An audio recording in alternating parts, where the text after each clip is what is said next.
আসসালামু আলাইকুম ওয়া রাহমাতুল্লাহি ওয়া বারাকাতুহু। আশা করছি আপনারা সকলে ভালো আছেন।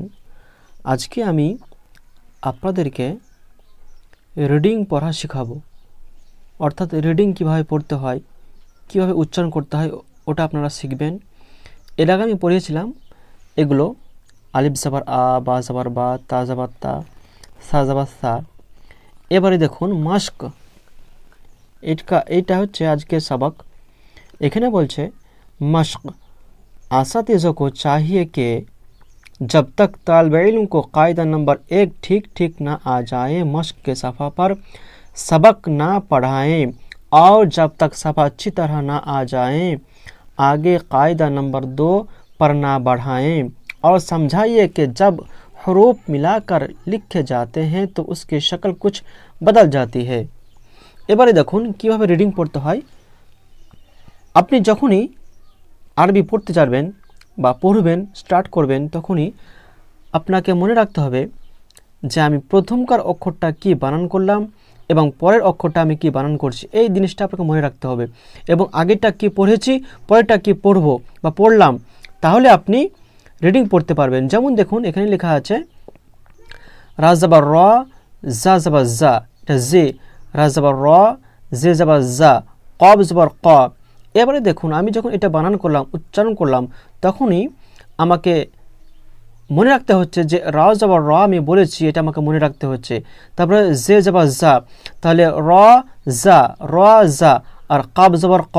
তাহলে আমি আগে র বলেছি তারপরে জা বলেছি, এই র জা কাব জাবার ক, তাহলে তিনটা মিলে কি হলো র জা ক।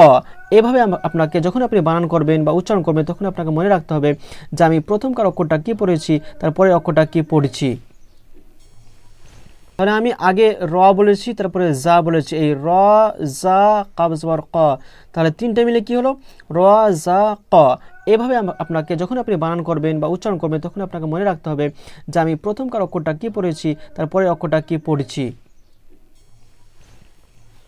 তারপরে দেখুন এখানে যখন লেখা আছে এটা অব জবর কি হয় ওয়া হয়, অব জবর ওয়া, আর জে জবর জা। তাহলে আমি আগে কি পড়েছি অব জবর ওয়া, আর এখন কি পড়লাম জে জবর জা। তার আগেটা আমি কি পড়েছিলাম ওটা আপনাকে মনে রাখতে হবে, আমি পরেরটা কি পড়ছি ওটা মনে রাখতে হবে, এবং আপনাকে মনে করে বলতে হবে যে অব জবর ওয়া হয় আর জে জবর জা, তাহলে ওয়া জা। এবার আপনাকে ওয়াজাটা মনে রাখতে হবে। তারপরে অক্ষরটা কি আছে নু জবর না, নুন জাবার না, তাহলে ওয়াজা, ওয়াজাটা আমি আগে বলেছি তারপরে আমি নু জাবার না বলেছি, তাহলে তিনটে মিলে কি হচ্ছে ওয়াজানা, ওয়াজানা। তারপরে দেখুন এখানে লেখা আছে মিম জাবার মা, র জাবার র, মা র, মা র, মিম জাবার মা, র জাবার র, র এটা র জাবার র হয়, হামেশা র পুর হোগে।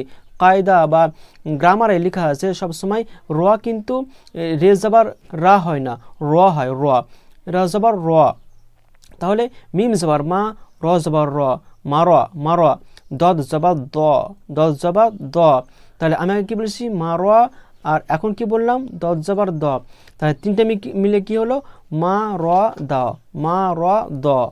তারপরে দেখুন এখানে আছে আইন, আইন জবর কি হয় আইন জবর আ, আইন জবর আ, আর মিম জবর মা, আমা, আমা, লাম জবর লা, আমালা, আমালা। এবারে দেখুন এই যে আমি এগুলো পড়লাম এগুলো কিন্তু একটা একটা করে ভেঙে লিখে দিয়েছে। আপনি যখনই কোরআন শরীফ পড়তে যাবেন তখন কিন্তু এইভাবে আর লেখা থাকবে না, তখন আপনার সব সময় অক্ষরগুলো মিলিয়ে থাকবে। বা রিডিং যেগুলো আপনি কোরআন আমা পাড়াতে পড়বেন বা ইয়াসান আল কোরআনে পড়বেন তখনই আপনার ওইগুলোই কোরআন মাজিদে বা কোরআন শরীফে ওগুলোই আসবে। রিডিং আপনাকে পড়তে হলে প্রথমে আপনাকে এইভাবে ভেঙে ভেঙে এগুলো পড়তে হবে, একটা একটা করে যেমন লেখা আছে এইগুলো আপনি পড়লে অবশ্যই ইনশাআল্লাহ আপনি কিছুদিনের মধ্যে কোরআন শরীফ পড়া শিখে যাবেন। যেমন এখানে দেখুন এখানে কি বললাম আমি সিন জাবার সা, লাম জাবার লা, মিম জাবার মা, সালামা। এটাকে দেখুন একসঙ্গে এখানে লিখে দিয়েছে সিন জাবার সা, লাম জাবার লা, মিম জাবার মা। আপনাকে অক্ষর চিনতে হবে, অক্ষর চিনলে আপনি আস্তে আস্তে ইনশাআল্লাহ পড়তে পারবেন। তারপরে দেখুন কি আছে এখানে আমালা, এখানে কি আছে আমালা, আইন জাবার আ, মিম জাবার মা, লাম জাবার লা।